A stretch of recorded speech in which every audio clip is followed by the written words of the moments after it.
This is the Waogo AT2 electric skateboard, and it is absolutely wicked. I took it out for a complete all-terrain test, so I did all of the range and the top speed test on gravel and grass, and I didn't do any road riding at all. So they're all completely real world tests. For just over $1,000, I think it's $1,100, this electric skateboard is gotta be the best alternative to the Evolve skateboards. It's incredibly well built, it's super comfortable, and I just had an absolute blast riding this thing. So let's get straight into it. I'll do a quick unboxing, not waste much time there. Hit that like button and subscribe, and let's get straight to it.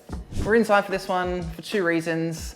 First, it is 33 degrees outside, that's Celsius. For you Fahrenheiters, it's gonna be displayed here somewhere on the screen. But it is so hot outside. My studio is in a big shed out in my backyard, and it's just way too hot to be out there. I was sweating bullets and it was not gonna be comfortable.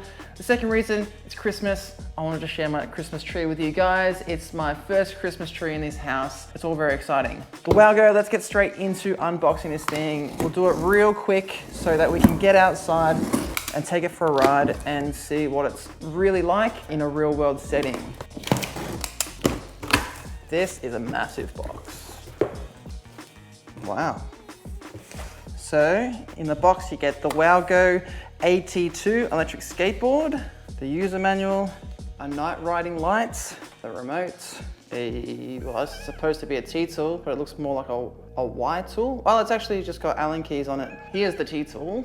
A charger for the board, USB-C cable to charge the remote, and a little bike pump, which is cute. Oh, actually, the last thing is some spare belts. Wow, check this thing out. It is heavy, that's for sure. I think it comes in at like 13 kilos. Or something ridiculous like that. If I'm wrong, it'll be right here. So it's a 38-inch deck made of fiberglass, bamboo, and Canadian maple. So it's gonna be very strong thanks to the fiberglass and the Canadian maple, but the bamboo should also help it be very flexible. I can already feel a little bit of flex in it. And on top, it's got some of this shock absorbing grip tape. It reminds me a little bit of the Dope grip tape. Now this is coming stock with the Waogo AT2. It's got a drop through deck, so the trucks are protruding through the top of the deck. That's awesome because it brings the deck down lower to the ground, gives you a lower center of gravity, hopefully making you more stable. It also has a nice little slight concave right where you would put your feet. So I can't wait to give this one a try and see how comfortable it is. Some of these foam pads are coming up a little bit, but it's probably because it's been sitting out in the shed in the hot heat for a few days. I haven't had a chance to get around to doing this yet, but that should all be stuck down once you start standing on it, applying some pressure. On the underside, massive battery enclosure. You can see that it's all separated to help with that flex when you're standing on the board and going over lots of bumps and that kind of thing. It'll just help the battery from not breaking, I suppose. The entire enclosure is made of a really hard plastic. It's some of the better quality of plastic I've seen used on an electric skateboard, and it's got this metal plate, which is the ESC heat sink. That's gonna help dissipate all of the heat that's coming out of the ESC while you're riding. So it should hopefully help improve your performance and improve that performance for longer. Speaking of the ESC, it is a Hobbywing ESC customized for Waogo. Yeah, it's got the little Waogo logo on it. My board level is down at 25%, and I think the board just automatically turned on. Yeah, it did. That's really cool. It's got an auto turn on feature when you turn on the remote. You got the board battery, remote battery, your current speed, your speed mode, the direction that you're going, and your distance traveled. If I turn that off, it also turns off the skateboard, which is really awesome. You only ever have to use the remote to turn your board on and off. There's 4 speed modes. There's slow, normal, fast, and turbo. The fast and the turbo mode can get you up to 40 kilometers an hour. And the only difference there in the turbo mode is that it's got a higher acceleration, so you're gonna be much quicker off the mark. The only thing about using turbo mode is that it's gonna decrease your overall range quite significantly. The battery is a 10S 4P 14 amp hour Sanyo battery pack, which is supposed to get you up to 35 kilometers, which is 22 miles. Remember, if you're using turbo mode, you're not going to get that kind of range. The motors are dual 1500 watt belt drive motors, and as I mentioned, can get you up to 40 kilometers an hour and climb up hills of a 30% hill grade. Of course, we're going to be testing out all of these specs later on in the video to see how it really performs. It's got double kingpin trucks, and if you saw my real video, things didn't end so well for me on the double kingpins. So before going out, I'm going to be tightening these bad boys up real tight, just so I can test that top speed without getting any speed wobbles. I have seen a few videos of other people reviewing the AT2 where they have felt quite uncomfortable riding this thing at high speeds due to the speed wobbles that it may get. That mostly comes down to the double kingpins. These things are generally great for riding at casual speeds and doing a lot of carving, but just keep that kind of thing in mind if you are wanting to ride at a top speed. Make sure you know the correct and the safest stance for you to be standing in while you're riding at those top speeds. Lastly, the wheels are 175mm pneumatics, so there's air inside them. That's why they sent us the air pump to pump up these tires. Make sure that they are fully pumped up, because having them deflated will cause a lot of performance issues. You won't get nearly what you're supposed to get if the wheels are deflated. So it's a PSI of 36. I don't feel too bad. I probably will pump them up a little bit before heading out. Lastly, for the wheel options, you can get the 120mm cloud wheels from Waogo, and you can also get them in a 2-in-1 pack. So you get both the pneumatics and the cloud wheels. At the moment, I've just got the pneumatics. I do have some cloud wheels around. Maybe I'll chuck them on and try them later on. Awesome, we smashed through those specs. I think the last thing to do is to head out and do the real world testing. If you have any questions along the way, just drop them down in the comments below. I answer every single question. While you're there, you may as well smash that like button and hit subscribe and the notification bell button if you want to see more electric skateboard reviews and news and other kind of content in the future. That would be awesome to have you come along for the ride. Speaking of rides, let's go out and give this bad boy a proper test.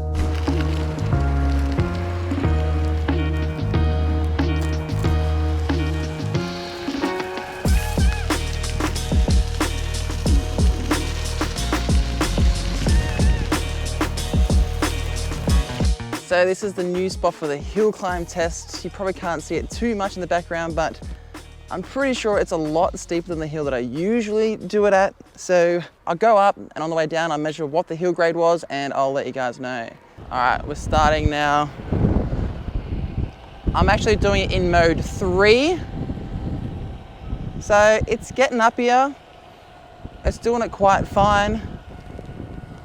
It's doing it about 21 kilometers an hour, which is pretty standard, I suppose. I want to turn around and do it again in turbo mode just to see how much faster it goes. All right, this is round 2. We're in turbo mode this time. Let's see how much harder it goes up the hill. I don't know, it's not that much harder. Still doing about 20 k's an hour. So there's definitely not that much more low-end power in turbo mode. It might just be a matter of faster acceleration on the flat, which we'll definitely check later on. Hang on, it's getting up to 24 now, so it takes a little bit to get up there. I guess the good thing to know is that it still accelerates going up the hill. Let me just measure the steepness of the hill right here. So it's about 15% hill climb. I'm pretty impressed with that. 25 kilometers an hour in turbo mode to get up a 15% hill climb. I think they said it's spec'd at 30% max hill climb.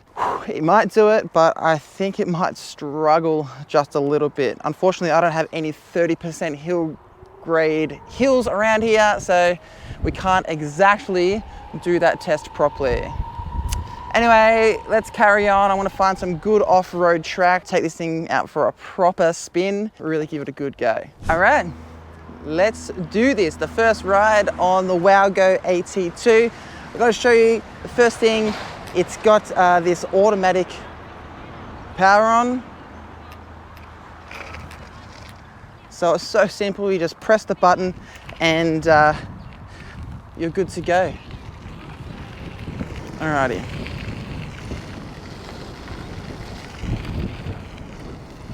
Whew. Man, I'll tell you what, it's fairly smooth. I'm riding on pretty much all packed gravel today, just because it is an all-terrain board. So all the range tests, the speed tests, all that kind of stuff. Maybe not the speed test, I'm gonna go off and do that on a hard road because these roads are so uneven. You just don't know with these things, especially on the double kingpin trucks. I've had some bad experiences with them in the past. But yeah, so far I'm loving the bounce on this board. It's super flexy. I mean, I'm hardly feeling any vibrations come through the ground. Those double kingpin trucks, what I did was, at the recommendation of one of the commenters on my Viril RS video, he said that I should tighten the deck side trucks really tight and loosen off the roadside trucks. That should make it feel a lot more like reverse kingpin. And to tell you the truth, that has made a massive difference. I can already feel how much better that is on this board. A little bit of carving here and there, coming out a little bit on the loose dirt, which is awesome. Feels fantastic. I'm not gonna lie, this is sick. And I'm doing about 24 kilometers an hour, so it's not too fast. It's a good cruising pace. Woo! Yeah. So I went past the servo, which is the petrol station or the gas station, whatever you guys call it, and I pumped up the tires with the automatic car tire machine. And what it does is it tells you what PSI your tires were at, and you can manually select what PSI you want to go to. Anyway, I plugged it in and my tires were literally at 6 PSI, and this is supposed to be at 36 PSI. So when you get your AT2, make sure you pump up the tires properly, because that is going to make a huge difference to the performance, both in the acceleration and definitely in the range. I've made that mistake before on the Baja board. The tires were way too flat and I got about 50% of my range performance. So I made sure to do it up this time, and I'll tell you what, so far it's been great. I haven't been here before, so I'm kind of exploring, which is a lot of fun. All right, I'm gonna keep cruising and I'll get back to you real soon.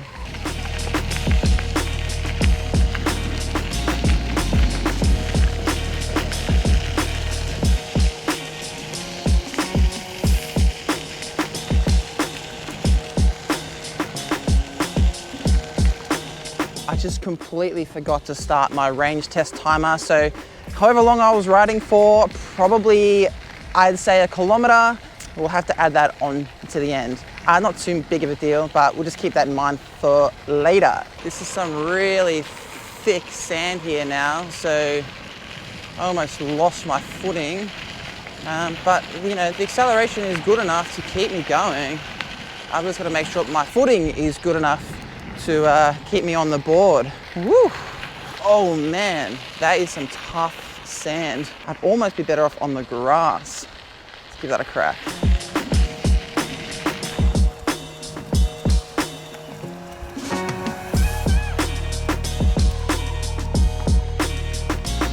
A little bit of loose dust there. Back on this grass.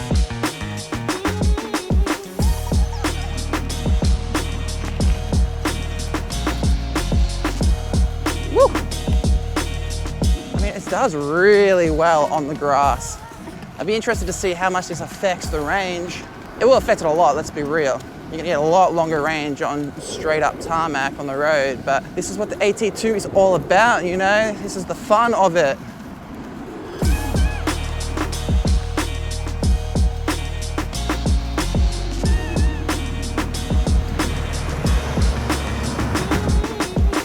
This grass is getting really thick. So here's a little bit of an acceleration test. We're gonna get out of this sort of soft sand. As you can see, it's quite loose around here. This is kind of how the Waogo AT2 goes, in like a soft sort of surface acceleration. So we'll give that another go. I'm not sure if you saw that. I'll go on the back wheels this time. Here we go. Here's some more of this really loose dirt. I'm going to accelerate pretty hard and you'll see what happens to these wheels.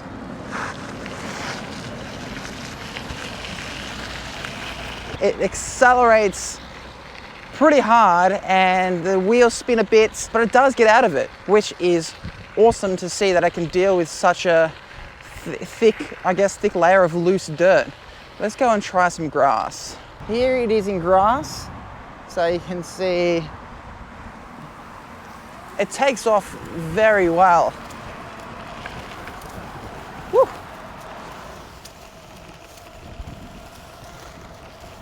It does one hell of a job on off-road terrain. I actually can't believe how good these cans are.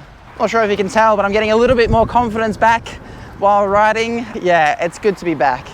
Literally full throttling this on the grass and it's still accelerating. There you go, I'll just let go then. Got a little bit wobbly. When you're changing surfaces, always try to slow down your speed because that's where the wheel friction changes a lot and you'll probably most likely have an accident at those points. So we're nearing the end of the battery. It's down to 2 bars. There are 5 bars in total. So I think we're probably at about 40%, maybe just under. And we've been going for just over 10 Ks. A lot below their marketed range. I think they had it marketed at 35 kilometers. But you gotta remember, this is 100% off-road riding. Been putting it through grass and thick, loose gravel. That's what's gonna happen. The performance is gonna be lower. The board's working a lot harder to get through those types of terrains. So far, I actually think it's doing pretty well. Let's try out some braking on these dirt tracks. Just to be interesting, what am I at? I'm doing it about 25 kilometers and let's hit the brakes. Woo, I slammed them on. That's literally not even 10 meters, I reckon. Oh, probably 10 meters. 25 kilometers, come to a complete stop on this like loose gravel almost. That's wicked, I like that. Let's try the braking on the grass. Doing about 25.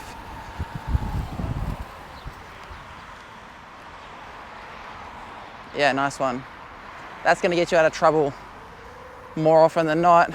Keep in mind that when you're going faster, the brakes do take a lot longer. That's just the nature of it. It's exactly like a car. But 25, this is pretty fast, especially on double kingpins. And like it's a cruising pace. That's the laws in most places. Hang on, low battery warning.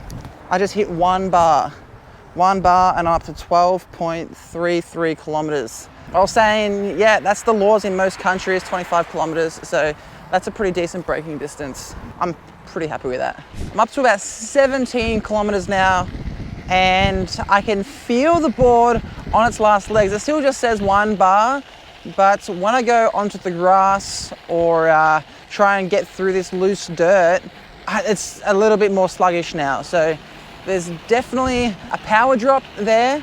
You can't notice it on like flat ground or solid ground, but it is definitely there when you're trying to go through, you know, a lot looser terrain. I'm full throttling now and I can't get past about 18 kilometers. I can't see the LED screen through these polarized sunnies. Yeah, the last thing I wanted to mention was that my feet are getting quite sore. Not sore, my feet are getting quite tired towards the end of the ride. I've found that when I'm riding in this loose dirt and the wheels come out a bit, I'm struggling a lot more to bring the board back to center. That's not a matter of the board, that's just a matter of my feet just getting tired and not responding quick enough to the differences in the turns and the whips of the back wheels. So yeah, it's getting down real low. I'm full throttling it and it's only reaching 15 kilometers, which is still good. It's still a cruising pace, especially if you're on a footpath or the road or something like that. You can probably deal with this. But in this loose terrain, if you get stuck in any kind of divot where the board has to accelerate extra hard, it just can't, and it just completely slows down. You know what, I think I'm gonna call it quits there. Let me just double check what the final range was. There it goes, it dropped down again. Now I'm doing 10 kilometers an hour. So my final range was 17.9 kilometers. Plus, remember at the beginning of the test, I forgot to put my watch on. So it's probably just over 18 kilometers in a complete all-terrain setting. I'd love to see how it goes in just a street setting. It would get a lot more, especially riders who weigh a little bit less and don't ride it that hard. I think this Waogo all-terrain electric skateboard is pretty phenomenal, actually. Let's head home check out the specs from Strava and see what the final results are. I'll see you soon. The top speed that I hit was around 32.4 kilometers an hour, and that was on an uneven dirt trail. So the board definitely could go a lot faster if you're on some tarmac. You had a lot more traction on the road. Overall, I think the Wowgo AT2 electric skateboard is a fantastic product. It is definitely up there as one of the best alternatives to the Evolve skateboards. Maybe if you put some all-terrain wheels on the Viril RS, these two could go head to head, but in my opinion, I actually think the Wowgo AT2 is a better electric skateboard. It just feels more refined and I feel a lot more confident and comfortable on this board. It's probably got something to do with the drop down here at the deck and the foam grip. It just feels like a very, very well built electric skateboard. Because of the double kingpins, I would highly advise you to tighten those trucks up and make sure you get comfortable riding with that setup before you can loosen them off and ultimately find your desired feel for the board. It's not really a high-speed electric skateboard. It's more designed for, low speed, heavy carving, lots of cruising, all-terrain style riding. It was great. And for $1,100 US, that is a great price for an electric skateboard like this. So that's pretty much everything I have to show for the Wowgo AT2 electric skateboard. If I've missed anything, just drop your questions down in the comments below. I answer every single one to help you find the answers and make sure that you buy the perfect electric skateboard that's right for you. So please, if I've helped you out at all, hit that like button, subscribe for more e-skate reviews and news in the future. I'll see you in the next one. Ride safe out there, e-skaters.